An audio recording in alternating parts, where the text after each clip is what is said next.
I think when I came in, we tried to turn them loose and let them go. We tried to give them some fits where we wanted them fit and play fast, and that takes a little bit of pressure off of you. Hey, if I get my fit, and it showed that it worked. But I think I do think the experience of it. Obviously, Tiny's new, so it's been a transition getting him in with those guys. I think they're playing better just because they've seen more game time, and the other reason I think now is that they've got confidence. And you can't play the game if you're not confident. You just can't do it. And now all of a sudden, whether they can or whether they can't, they believe they can. So that's a big part of it. And that was a hard thing to get done. When you walked in your first day on the job and looked at the group you had, did you feel like there was the potential there to be a really solid group if everything came together? Well, I took the job because of the players in that room. And, I had a contract where I didn't have to go to work. One, I wanted to come to Tennessee, and two, I knew who I was coming to Tennessee with Cheney and with them guys in that room. So I knew they were really good players, and just for whatever reason hadn't gelled yet. But I certainly had recruited a lot of those guys, lost out in the recruiting battle on a lot of those guys. So I knew they were good players, and that's why I wanted to be a part of it.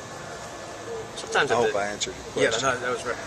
The skill position, sometimes you can plug in a younger guy immediately, a receiver or something, but offensive line, it seems like it really takes some years of seasoning to get where you want to be. Is that the case, that a lot of these guys were thrown in at a pretty young age? I think it's exactly the case. I think we've got 3 or 4 starters that started 2 years ago, and they're still here, and they'll still be here next year, some of them. So, yeah, I think it's a big deal, and it was very similar at North Carolina where we had to play some younger guys, and I think they're probably playing pretty well right now too. So the experience part of it's a huge deal with it, and again, I think we're only losing one of the starters, next year, and of course Marcus Jackson's played a lot of ball, played 29 snaps.